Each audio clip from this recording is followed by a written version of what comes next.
President Biden looking to assure party leaders he's fit to continue his re-election campaign.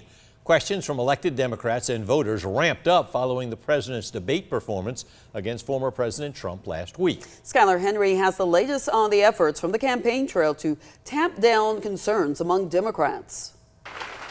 The White House says President Biden is fit to do the job. He knows how to do the job, not because he says it, because his record proves it. Administration officials say despite what they call his bad performance during last week's debate, his legislative record speaks for itself. He understands that he's not a young man, obviously.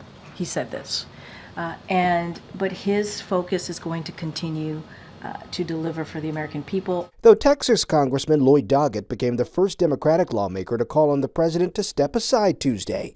Writing in part, he's hopeful that Biden will make the painful and difficult decision to withdraw. On Monday, President Biden once again tried to rebound, calling out the Supreme Court for ruling that presidents enjoy broad immunity for official acts while in office. It's a terrible disservice to the people of this nation. The ruling is likely delaying any trial that former President Trump would face until after the November election. What Judge Chutkan is going to do is go one by one after they brief the issue for her and hear arguments, and she's going to make a decision.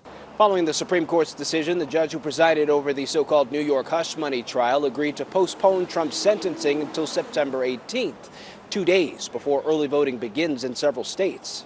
Trump's attorneys also want his 34-count conviction in the trial to be thrown out. Meanwhile, top Democrats continue to close ranks around Biden, but admit there are concerns within the party. Is this an episode or is this a condition?